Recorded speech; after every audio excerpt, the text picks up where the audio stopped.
Conservatives have had a bit of a checkered history when it comes to China too. We had David Cameron and George Osborne accused of cozying up to China with the so-called golden era of relations. I vividly remember Xi Jinping being invited over for a bells and whistles state visit. The problem really is whether or not you think, as well as the government, China is the enemy and a threat. Tell me categorically what you think to this question, and I'll put it in a very straightforward way. First of all, is China, and should China be classed as an enemy? Well, first of all, Camilla, let me tell you something now. I was Home Secretary for just over 3 years, and they were a threat, and they are an adversary, and they are an enemy.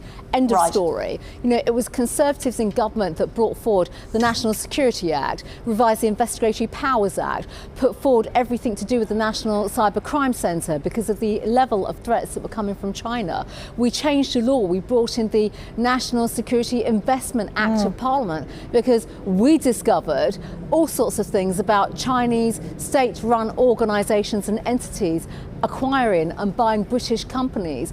Some of these companies had a lot of data-sensitive information. We were the ones that acted upon this. So there should be no illusion here. It was the Conservatives, and I was part of that government, that took forward the Acts of Parliament, put forward the changes that were needed. I was the Home Secretary that looked at the revision around the Official Secrets Act, did a hell of a lot of work on national security. So I'm not going to take any lectures from anybody on this, at least of all a Labour government that, quite frankly, have been involved now in disrupting a judicial process, all because they're too busy bending the knee and kowtowing to China.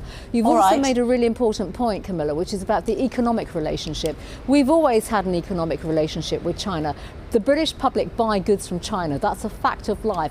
But when it comes to the national security of our country, the role of the government is to ensure that we undertake and bring forward the right kind of protective measures that keep our country safe. You've already heard me speak about our partner, the United States, our intelligence and security agencies. That apparatus keeps us safe.